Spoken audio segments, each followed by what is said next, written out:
Questions 2, 3, or 4, long essay. Suggested writing time, 40 minutes for standard time, 1 hour for extended time. Directions: answer questions 2, or question 3, or question 4. In your response, you should do the following.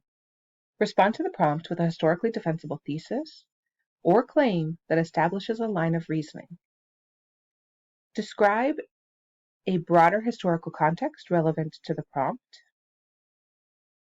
Support an argument in response to the prompt using specific and relevant examples of evidence.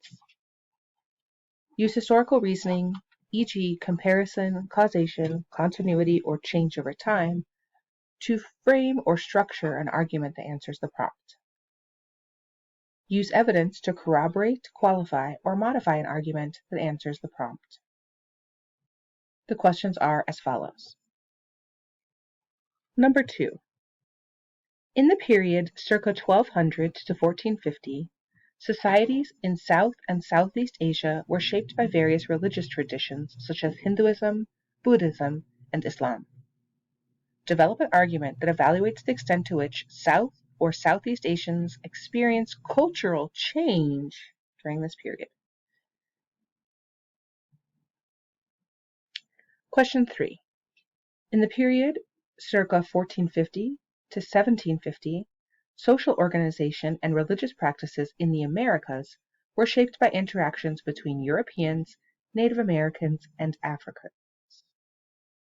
Develop an argument that evaluates the extent to which interactions of various groups in the Americas led to cultural change during this period. Question 4.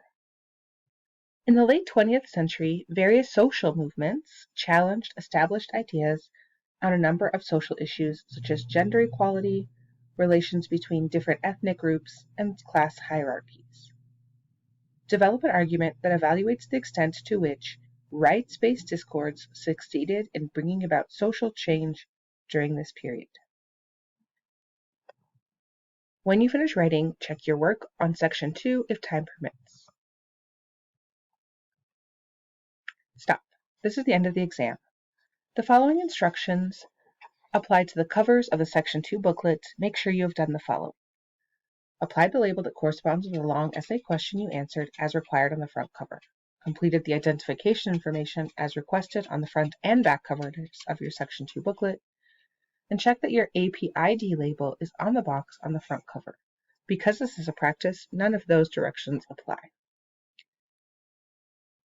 At the top of each of these lined papers, it gives this information to circle the answer or circle the question number you are answering on this page. Everyone must mandatorily answer question 1 and circle 1 for 2, 3, or 4 as you move through. This is the end of the directions.